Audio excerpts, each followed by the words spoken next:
It is SCS Live. And with us this morning, Superintendent Dorsey Hopson, as usual. Vice Chairman of the Board, as usual, Mr. Kevin Woods. Good morning. Good morning. But we have a new face as well, the new Chief Academic Officer of the district, Dr. Heidi Ramirez. Good morning. Good morning. Thank you for having me. Well, good morning to all three of you. Good Appreciate morning. you coming in here on a January day. And we have so much to talk about. Why don't we just jump into it? And Superintendent, first one's at you. Let's talk a little bit about the update because you have been moving very quickly with the board on the strategic plan that you unveiled last year. Yeah, Paul, let me just first just say I'm here this morning with a heavy heart. You know, our hearts go out to the two young men who tragically passed this weekend. They were students, one in the Shelby County Schools, one in ASD. So just want to let their family know that they're in our thoughts and prayers. Secondly, strategic plan.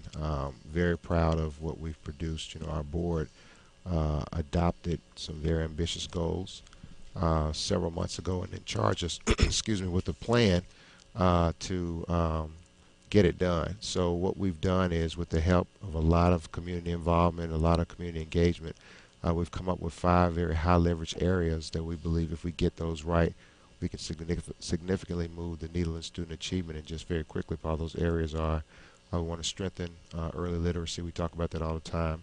We want to improve post-secondary readiness. We want to invest in our teachers, school leaders, and central office personnel so that we can all get on the same page and move the needle forward. We want to improve our high-quality school options, and then we want to be very intentional about our community engagement. Again, we think if we do those things well, we'll get this right. And just one more thing, Paul, all of our decisions, everything that we do, will be based with those priorities in mind. For example, when we talk about investing in our teachers and school leaders, we want to have a compensation system, you know, that rewards our high-performing teachers. I'm sure we'll talk a little bit about that. So that's really an outline, and we'll be talking more about that over the weeks to come. This is SCS Live on 88.5 and C19. You can watch as well. You know, you talked about those 5 areas, and we could delve into them a little bit more. I know we don't have all that much time, but like with literacy, how do we improve that level? And Dr. Ramirez may want to jump into this. Yeah, because that really is the beginning of learning, though. Let me just say, Paul, very excited about Dr. Ramirez coming on board. Yeah. I'll just tell you a quick story. So when we were recruiting her, myself and Mr. Woods took her to dinner, and after the dinner, Mr. Woods called me about 15 minutes later and said, "Hey, have you hired her yet?" So, but just really her strong focus and understanding of literacy, and you know, her main charge was to come up with the literacy plan, which is very key to our strategic plan. So with that, I'd ask Dr. Ramirez to jump in. Well, first, I'm just really glad that my table manners didn't scare you off, so thank you for that. In terms of the literacy plan, the district has so many wonderful things going on in individual classrooms around literacy, and so as I've been able to spend some time visiting schools, talking to our teachers, so there are lots of gems for us to build on and learn from, and there have been prior sort of false starts on some literacy reform work, and so part of my work over the last couple of months has just been to better understand what we're up to and what we have to build on, and now bringing that work together, we've drafted a literacy plan, and we've started to share some of that vision along with a vision that sort of says what's our goals, what's our purpose here around this work, what's the urgency, where do we sort of narrow our focus in that, and then sort of have some common expectations for what it would look like inside classrooms. We've done sort of the background thinking on that, put some of that on paper, have now started meeting with individual groups of teachers to sort of vet some of that. Yesterday had a great kickoff with our principals, sort of here's our early thinking, what will we do over the next couple of weeks to get ready for that, with the hope that by the fall we're in full implementation of a clear common plan district-wide pre-K to 12 around how we all work together to improve teaching and learning and literacy. You feel there are plans out there, but there's nothing that's really sort of unified. That's right. That there are lots of pieces of good ideas, what we've had, I think. The idea here, though, is one plan that sets the vision and the course for the whole district, that is not just about teachers or even just about students, but what's the work that our coaches do, our principals, our central office folks. what are our responsibilities and all of that. And likewise, understanding that literacy is a continuum. It's not like riding a bike, you learn it once and you're good, but rather what does it mean to learn or be a teacher of literacy in pre-K? What does it look like in 4th grade, in 7th grade, in 11th grade? And so laying out that work. And also what does it look like across content areas?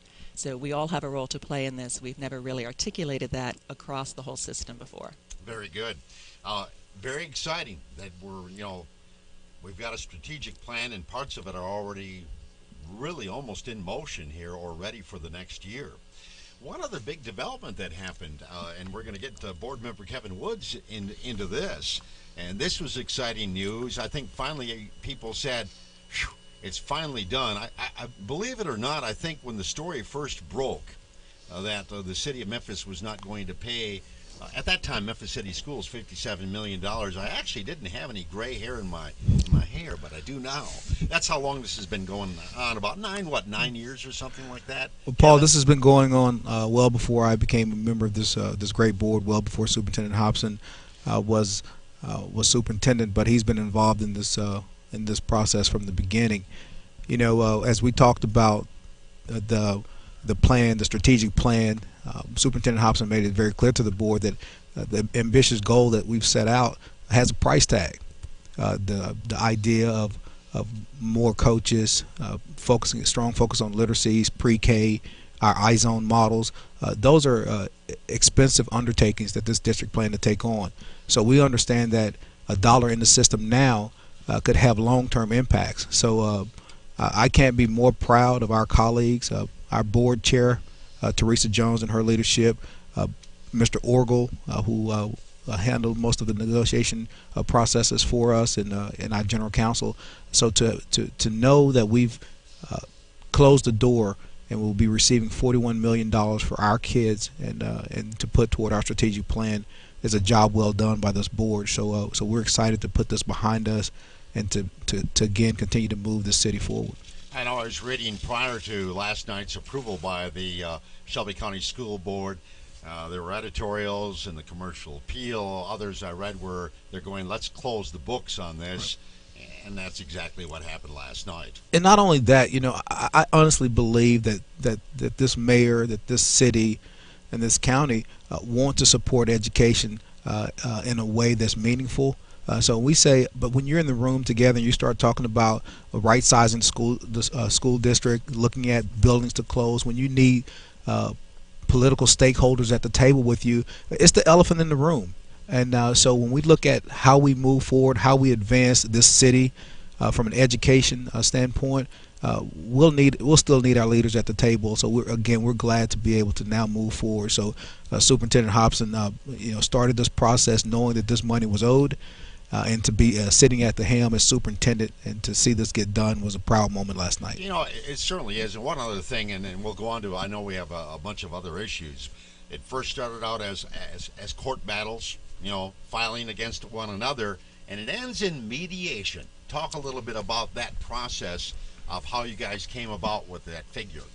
Well, you essentially get both parties in the room together, and then you separate them, and then the mediator kind of works the room. And if I put my lawyer hat on, Paul, I was going to say that probably helped you being I've done a ton of mediations as a lawyer, and the rule of thumb is, if all the parties walk out, with a scowl on their face but decide to grin and bear it, then it's probably, a fair settlement in the mediation process. I just want to echo what Mr. Woods said. I think that there'll be people who will be detractors. There'll be people who will be supportive.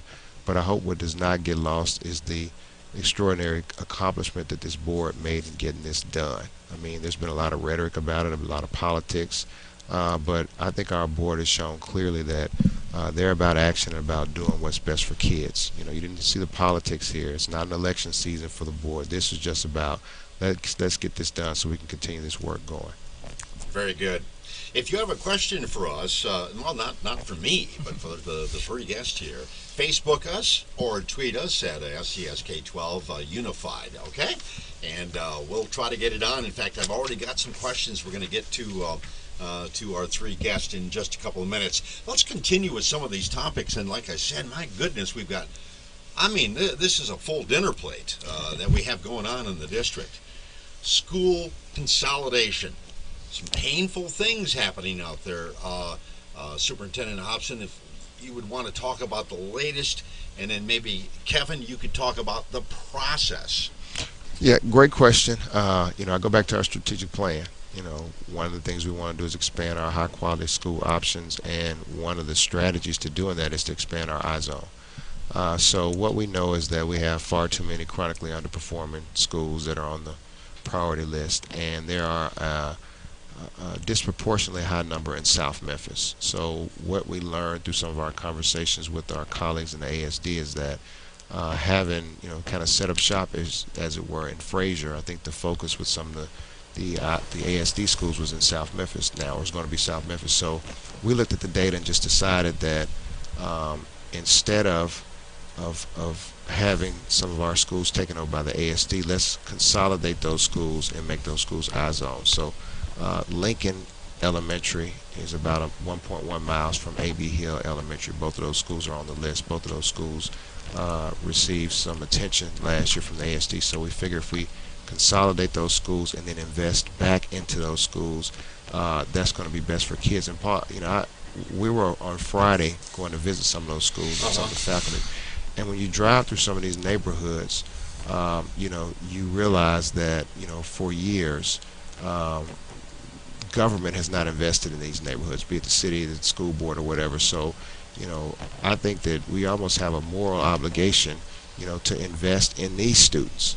It shouldn't make a difference what zip code you live in. You should have the right to having a high quality school option. So we believe that by consolidating schools, investing money in those schools, and using a model that we know works will lead to higher student achievement in those schools. Okay. Now, the process of moving toward what the superintendent wants, what is that process, Kevin? And I know that you're going to get a lot of input from the community, or given that opportunity to the community. So, right. So, Paul, last night the board approved for the process to begin. Basically, with superintendents bringing the proposal to the board, we know now that we need to go out and listen to the community. Ultimately, that decision will be brought back to the board, but it's going to ultimately be based on what's in the best interest of this community. As Superintendent Hopson indicated, we have to do our best to make sure our kids get the most out of the public education system as we can invest into them, and we do so by making sure that if we can bring more kids together in one highly effective environment, then I think we're all better off for it. So when we're looking at right sizing the district, it's mainly about what's in the best interest of those kids, and that's really where our focus is going to be. So the process will mainly be a series of community meetings, getting input. Our board chair, she was really wanted to see this year that we hear more from the receiving schools, let them know what they're going to be getting, what's really in it for their families. And I think once we get that buy-in, you'll see a much more excited community about what's to come with what Superintendent Hopson has proposed to the board. All righty. Thank you very much. Let's take some of the questions from our folks on Twitter and on Facebook. And one of the questions we have, and we saw the pictures out there last night, or not last night, but earlier this week. Are there any plans to fix the optional schools application process so we don't have to camp out? Dr. Ramirez. Well, thank you. I would welcome to the district, Dr. Ramirez. Thank you very much. No, and it was quite a welcome to sort of look outside the windows at central office and suddenly see all of these tents out there. And to be honest, at first I didn't know what that was about. I thought we were selling tickets to another Grizzlies game or something. But what I would first say is your premise, sort of fix the process so that parents don't have to camp out.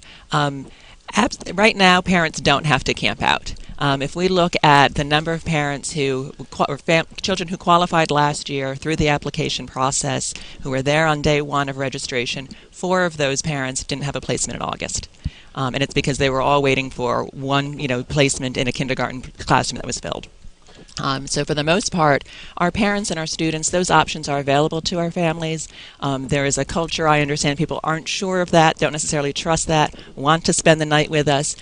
And you know, we haven't asked security to remove them. I understand they want to be there, and having spent some time visiting with them over the last couple of days, I very much appreciate their commitment. But I do want to say that's a handful of folks who register for the optional schools piece. We have another, you know, plus 1,000, 1,200 who registered day one who were not sleeping with us. That did not sound right, sorry.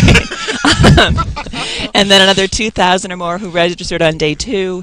I was there Monday morning and watched how quickly we moved parents and families through the process of just getting a barcode. So I would say to folks, I understand if you want to be out there at night, but I also see the majority of our parents aren't doing that and are still well engaged in the registration process and helping us sort of make a good match for their child with the right school. And let me just say too, Paul, I think that we are very aware of the equity argument that's out there. I think that you know, if you are, you know, a working parent that does not or cannot go out there and spend the night, then you know, are at a disadvantage. So you know, we are going to try to work to address that issue. Now, several years ago, someone proposed the idea of having a lottery, and there was a revolt. So you know, I think because that seems unfair. Yeah. So I think we've got to balance the equities here and tweak the process such that everyone has the same access to high quality schools. But I'd also say, Paul, and I know that I want to hear from Mr. Woods, who actually was out there camping out. No, are you kidding? There are no hookups in this process, you know. But at the end of the day, we've got to make all of our schools that people want to camp out to attend. Paul, in all honesty, Superintendent is right that when our board, when we first became a merged district, the legacy Shelby County system had a policy that said that employees got preferential treatment over those over which school to attend. Knowing that we were going to become one of the largest school districts in the country, we thought that would be an unfair process, because after all, when superintendent speaks of equity, it's really those high quality seats should be for those our constituents, our taxpayers, and not necessarily a higher priority giving to employees. So we participate in that process as well. What I will tell you, what I'm most excited about, Paul, is for the first time in the past, you may have had one or two schools that parents were standing out there for, but with the STEAM Academy, Maxine STEAM school now coming online. As far as that's a hot ticket. The head count, just as many as other high performing schools. There were probably more people there for that particular schools, and we knew that there were, for the first time, for the schools that are most sought after, there were more available slots than there were people out there. And what does that mean? That means if this board is intentional about increasing high quality seats, there won't be a need for a line. And that's what Dr. Ramirez talked about, is that we'll be intentional about making sure that there are more of those high demand schools in the district. And I think that's what we have to do. 7:38 on 88.5. You are listening to SCS Live, and we've got a few more minutes. I wanted to get back to Dr. Ramirez, gentlemen, if we could. She talked about the one big priority, literacy. You just got here in November, I believe, right? That's right. Yeah, in November. You come from the Milwaukee Public School. That was your last position up there. Know that well, by the way. I'm from that area. Degrees in Harvard. From Harvard, Stanford, and Syracuse, right? Yes, sir. Okay. You're going to ask me some basketball questions now? I could. My question, you talked about literacy. Jumping into the district here, what other things are you working on? I mean, that's a big How thing long right is this now. show? Well, I want to underscore the literacy work just in that all of the other work connects back to that. That for a child to be successful in a physics classroom, in a U.S. history classroom, they have to have the ability not just to decode text or read it fluently, but to deeply understand that and continue to learn from text. So when I say we're working on literacy, we really are working on improving teaching and learning across the district in every content area. But while literacy is the primary venue for that work, we're also doing some work to begin to rethink how we are more engaging overall for our students, right? If we really are serious about meeting the goals around career and college readiness, then I have to make sure there are reasons for our students to come to school. So working on school climate and making sure a more engaging environment. The other piece of that is then thinking about the connections back to career work. So we have a vast array of career and technical education programs in the district. What we'd like to do now is sort of continue to sort of update and innovate that work so that it better reflects both the demands of the workforce and the interests of our students. And so we're sort of getting into the needs assessment stage and starting to plan from there as a body of work.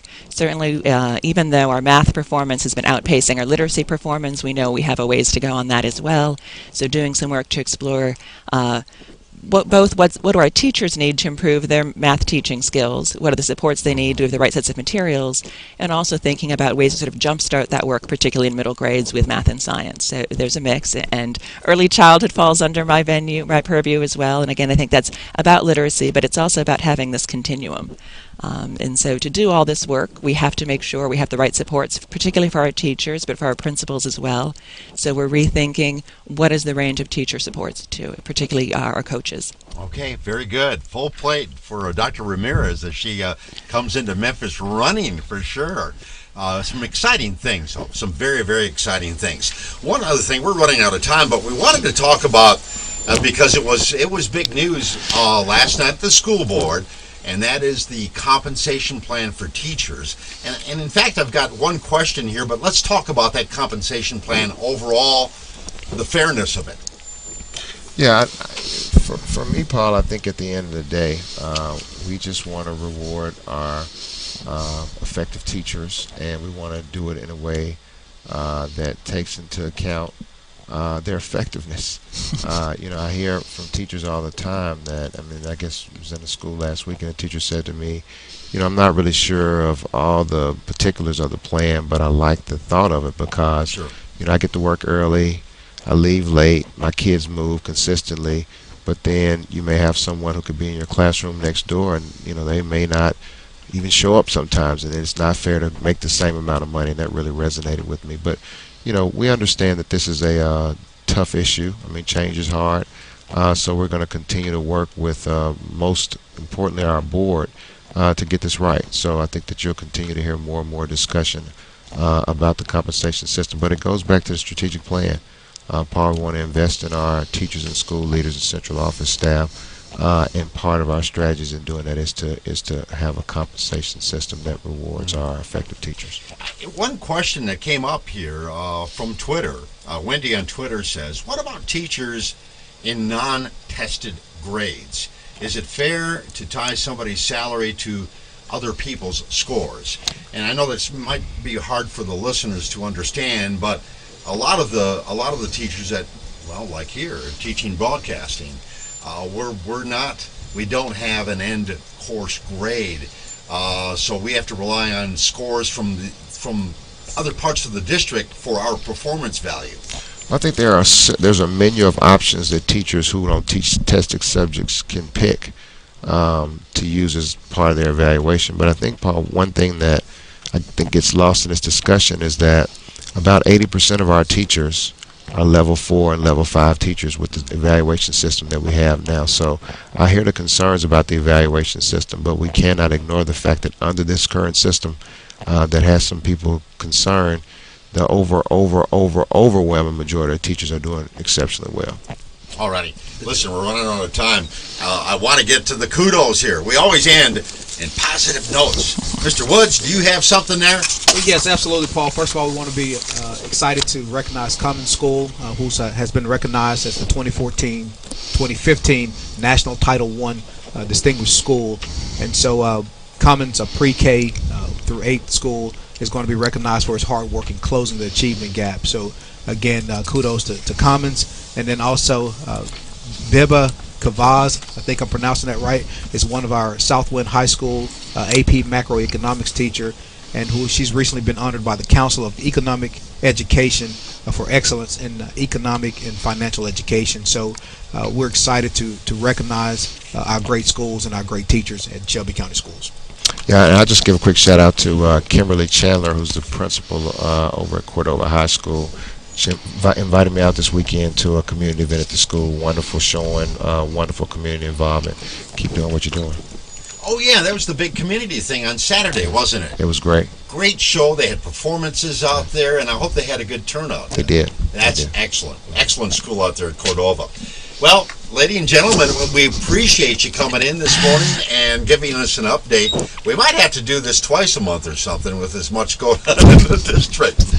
Okay, but we appreciate you coming in. Superintendent Dorsey Hopson, Vice Chairman of the Board, Mr. Kevin Woods, and our new Chief Academic Officer, Dr. Heidi Ramirez. Thank you all for joining us this morning. Thank you. Thank Paul. you. We're excited to have you. Thank you, Paul. Okay, thank you. SCS Live on 88.5. We appreciate all of you folks participating on Twitter and Facebook. Hey, we'll be back next month with another version. Thank you for listening.